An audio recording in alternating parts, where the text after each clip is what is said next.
Hello and नमस्ते friends, welcome back. कैसे हैं आप सब? आई होप सब अपने घर में बहुत अच्छे होंगे।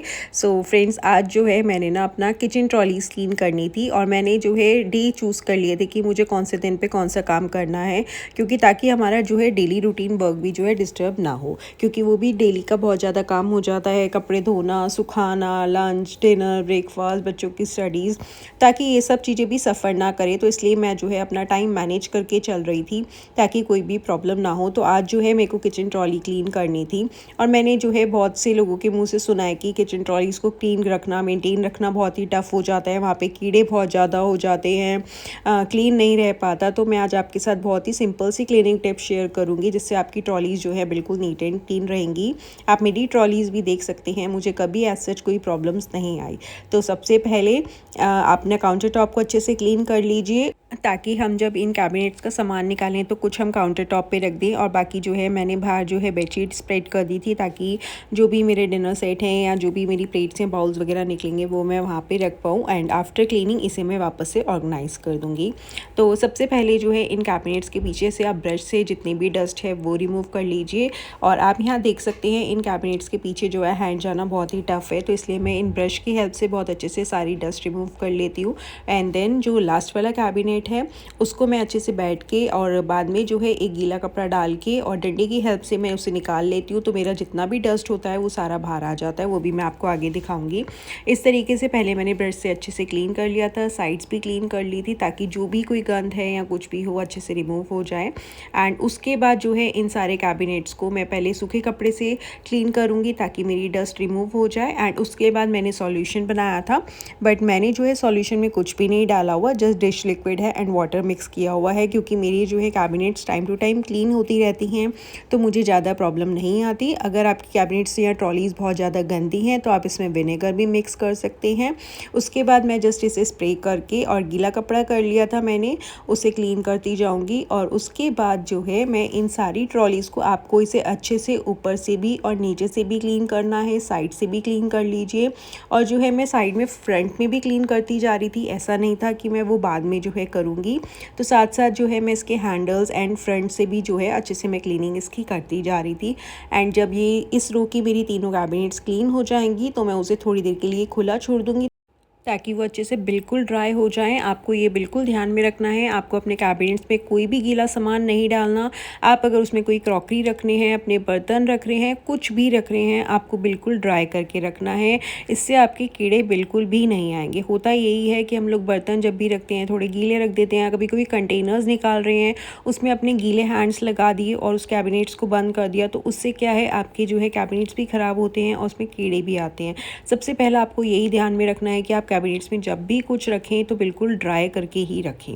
जब कैबिनेट्स मेरे अच्छे से ड्राई हो चुके थे उसके बाद जो है मैंने इनमें साइड्स में कॉर्नर्स में जहाँ तक मेरा हैंड जाता है अगर तो मैं पीछे की तरफ बिल्कुल लक्ष्मण रेखा लगा देती हूँ। और उसके बाद जो भी मेरे बर्तन थे उन्हें मैंने अच्छे से ऑर्गेनाइज़ कर दिया था।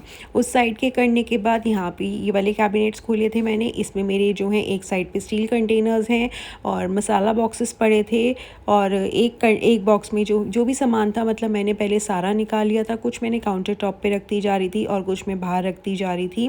और अगेन वैसे ही मैं ब्रश की हेल्प से पहले जो है अंदर से सारी डस्ट रिमूव कर दूंगी, सारे कैबिनेट्स को अच्छे से क्लीन कर लूँगी, कॉर्नर्स भी क्लीन कर लूँगी ताकि आपका कोई भी जाला हो या कोई भी डस्ट हो वो सारी निकल जाए। एंड अगेन वैसे ही आप उसके बाद अपना स्प्रे ले लीजिए, सॉल्यूशन ले लीजिए एंड अच्छे से क्लीनिंग करिए गीले कपड़े से और उसके बाद उसे ड्राई कर दीजिए। उसके बाद आप वापस से अपना ऑर्गेनाइज़ कर सकते हैं। अगर अब ब्रश नहीं है तो आप इस तरीके से कपड़ा डंडे पे लगा के रबड़ की हेल्प से उसे बंद कर लीजिए एंड उसके बाद आप इस तरीके से क्लीनिंग कर सकते हैं। इस वाली ट्रॉली में जो है नीचे की तरफ बहुत ही कम स्पेस था, इसलिए मैंने जो है इसे डंडे की हेल्प से क्लॉथ फंसाया था और आगे की तरफ खींच रही थी ताकि मेरी जो भी डस्ट हो वो आ जाए, ताकि अंदर से बिल्कुल अच्छे से क्लीनिंग हो जाए। नहीं तो मेरे को बिल्कुल भी तसल्ली नहीं होती कि मेरा काम हो गया है, इसलिए मैंने उसे अच्छे से क्लीन किया और उसके बाद मैंने इन सारी ट्रॉलीज़ को क्लीन कर लिया था। आप चाहें तो इनमें जो है कुछ भी स्प्रेड कर सकती हैं, कोई शीट स्प्रेड कर सकते हैं, न्यूज़पेपर स्प्रेड कर सकते हैं, बट मैं जो है नहीं करती, मुझे ये ऐसे ही पसंद है। और होता क्या है मैं थोड़े थोड़े टाइम में जब भी मुझे टाइम मिलता है तो मैं कोई ना कोई ट्रॉली को क्लीन कर लेती हूँ, कोई ना कोई कैबिनेट क्लीन करती रहती हूँ, तो इससे मुझे कोई प्रॉब्लम नहीं आती। और जो कंटेनर्स भी हैं मुझे अभी खाली करके सारे कंटेनर्स जो हैं वॉश नहीं करने पड़ेंगे, क्योंकि उन्हें भी जैसे ही वो खाली हो जाते हैं मैं उन्हें भी हैंड टू हैंड वॉश करके ड्राई करके उसके बाद जो है उनमें स्पाइसेस या पल्सेस जिसके भी होते हैं देन फिल करती हूँ। इससे क्या है, आपको किचन क्लीन करने में कभी भी प्रॉब्लम नहीं आएगी और आपके लिए किचन क्लीनिंग करना बहुत ही ईजी रहेगा।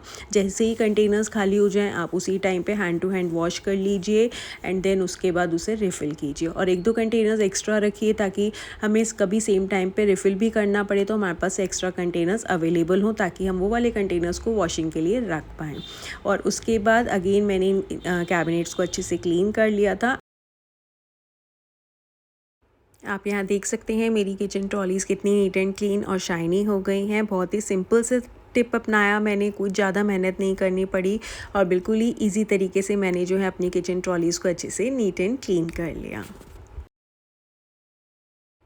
और उसके बाद जो ये कंटेनर्स थे इन्हें जो है मैंने एक अगेन नीट माइक्रोफाइबर का क्लॉथ ले लिया था, उसे जस्ट क्लीन करके मैं इसे रखती जा रही थी। और जैसे हमारे पास पाव भाजी मसाला, छोले मसाला होता है तो अगेन मैं क्या करती हूँ, उनकी ही पैकेट्स के नेम कट करके जो है उन्हीं को जो है मैं इन कंटेनर्स पे पेस्ट कर देती हूँ, ताकि जो है आपको देखने में भी प्रॉब्लम ना हो और वो कंटेनर्स भी बहुत ही अच्छे लगते हैं। और ये जो छोटे छोटे हमारे जो है फूड कंटेनर्स आते हैं इनमें जो है जैसे छोटे मसालाज होते हैं, ये देखिए ये वाला मैं आपको कह रही हूँ, जैसे ये स्पाइसेस के ही कट करके मैं इस पे लेबल लगा देती हूँ, तो इससे कंटेनर्स भी बहुत अच्छे लगते हैं। और छोटे छोटे कंटेनर्स को रखने के लिए, मसाला को रखने के लिए, जैसे कभी चाट मसाला हो जाता है उनके लिए जो है फूड कंटेनर्स आते हैं, मैं उसमें छोटे छोटे बॉक्सेस जो हैं वो अरेंज कर लेती हूँ। और ये वाले जो लंच बॉक्सेस थे इसमें जो है ना कंटेनर्स हैं, 2 कंटेनर्स हैं, अब मेरे यूज़ के नहीं हैं तो मैं इन्हें अभी रखूँगी और उसके बाद जो है मैं किसी भी चीज़ में इसे यूज़ कर लूँगी। कभी छोटा छोटा सामान रखना होता है तो उसमें ये यूज़ में हो जाएंगे। वो वाली रो भी कंप्लीट करने के बाद मैंने सेकेंड रो खोल ली थी और उसके बाद जो है मैं थोड़ी देर के लिए सारे कैबिनेट्स को खुला छोड़ देती हूँ ताकि इनमें अच्छे से हवा लग जाए। बस आपको ये मेन ध्यान में रखना है कि इन कैबिनेट्स में गीला कुछ भी नहीं होना चाहिए, सब कुछ ड्राई होना चाहिए। कई बार हम काम करते करते हमारे स्पाइसेस ख़त्म हो जाते हैं, कुछ ख़त्म हो जाते हैं तो हम गीले हैंड लगा देते हैं, आपको वो बस ध्यान में रखना है। आप ये देख सकते हैं यहाँ पे मेरे कैबिनेट्स के पीछे से भी कितने अच्छे से क्लीन हो रखा है। वैसे ही मैंने कपड़ा डाल के पहले ड्राई क्लॉथ से एंड देन गीले क्लॉथ से अच्छे से क्लीन कर लिया था। ये देखिए ये भी मैंने गीले क्लॉथ से क्लीन कर लिया है। और इस तरीके से क्या है, आपकी किचन हमेशा नीट एंड क्लीन रहेगी और शाइनी रहेगी।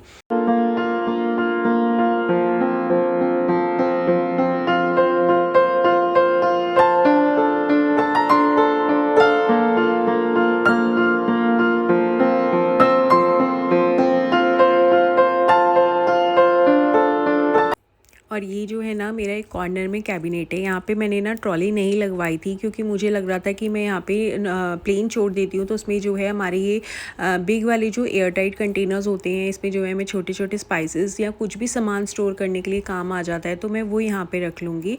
तो इनको क्लीन करने के लिए भी मैं जो है पहले अगेन ड्राई क्लॉथ से, और आप देखेंगे बहुत ही ना इसकी डीप है, डेप्थ है इसकी, तो उसके लिए ना मुझे अंदर ही घुसना पड़ता है इसको क्लीन करने के लिए, ऐसे क्लीन नहीं हो पाता। तो आप यहाँ देख सकते हैं हम बिल्कुल ही अंदर चली जाती हूँ ताकि बिल्कुल अच्छे से क्लीन हो जाए। और मैं क्या करती हूँ, इनके कॉर्नर्स में ना लक्ष्मण रेखा, और अगर वहाँ पे खाली बॉक्सेस होते हैं तो मैं वहाँ पे एक आधी नैप्थलिन बॉल डाल देती हूँ। और सिलिका जेल के पैकेट्स आप डाल सकते हैं, जो ऐसे मतलब कैबिनेट्स होते हैं आप वहाँ पे जो है सिलिका जेल के पैकेट्स भी रख सकते हैं। और उसके बाद जो है मैंने इन कंटेनर्स को अच्छे से क्लीन कर लिया था और बाकी जो भी सामान था वो एज इट इज़ रख के मैंने जो है वहीं पे सेट कर दूँगी। उस जगह पे ना मेरे 2 से 3 जो है बड़े बड़े एयर टाइट कंटेनर्स आ जाते हैं और बहुत सारा सामान उसमें जो है अच्छे से स्टोर हो जाता है। और ये जो है ना सेकेंड वाली जगह पर भी ऐसे ही एक कॉर्नर कैबिनेट है, उसमें जो है मेरे आटे की ना एक स्टील की टंकी पड़ी है, वो बहुत पहले की है। मैं हर बार सोचती हूँ कि इसे निकाल दूँगी, फिर जब मैं उसे देखती हूँ तो मैं कहती हूँ नहीं पड़ी रही, ये वाली टंकी है। और इसे जो है मैं पॉली पैक में ऐसे पैक करके, और इसके अंदर ना एक कॉर्नर में नैप्थलिन बॉल होती है ताकि इसमें कोई भी कीड़े या इंसेक्ट्स वगैरह ना हो। तो मैं यहाँ पे क्लीन कर रही थी तो उस टाइम पे मेरे हस्बैंड आ गए थे तो उन्होंने ये जो है वीडियो बनाई थी, तो मैंने कहा चलो मैं डाल ही देती हूँ व्लॉग में। और वो क्लीन करने के बाद मैं, ये मेरा जो है पुल आउट कैबिनेट है, ये भी मैंने अच्छे से क्लीन कर लिया था। आप देख सकते हैं यहाँ पे जो है कैबिनेट्स के बैक पे भी मेरी अच्छे से क्लीनिंग हो रखी है। और उसके बाद ये वाली वाली जो टंकी है इसे जो है मैं बिल्कुल कॉर्नर में रख देती हूँ। यहाँ पे कॉर्नर में स्पेस है और वैसे भी ना डेली आप उसे यूज़ कर नहीं सकते उस स्पेस को, तो इसलिए वहाँ पे मैंने ये वाली टंकी रख दी थी। और आगे जो है मेरी आटे वाला जो कंटेनर है बड़ा वाला वो रख देती हूँ। और यहाँ पे जो है मेरे सॉसेस, जूसेस, ग्लासेस जो भी होता है वो सब रख देती हूँ। और घी का जो कंटेनर है एक बड़ा वाला जो फिल करके रखती हूँ वो भी यहीं पे आ जाता है। और वैसे मैं इस पर कुछ स्प्रेड करती नहीं हूँ, लेकिन आगे की साइड पे मैंने न्यूज़पेपर इसलिए स्प्रेड किया था क्योंकि यहाँ पे जो है ये सॉसेस वगैरह की बॉटल्स होती हैं और जूसेस होते हैं कई बारी, तो मैं वो आगे की तरफ बस स्प्रेड कर लेती हूँ जहाँ पे मेरा मेनली घी आता है। तो बस यहाँ पे आप देख सकते हैं मेरे सारे किचन ट्रॉलीज़ अच्छे से क्लीन हो गई थी, बिल्कुल नीट एंड क्लीन, और मैं बहुत सेटिस्फाइड थी, बहुत अच्छे से क्लीन हो गई थी। आई होप आपको मेरी आज की वीडियो अच्छी लगी होगी। अगर अच्छी लगी है तो प्लीज़ लाइक करें, शेयर करें और कमेंट करना बिल्कुल भी ना भूलें। Bye bye, take care, have a nice day.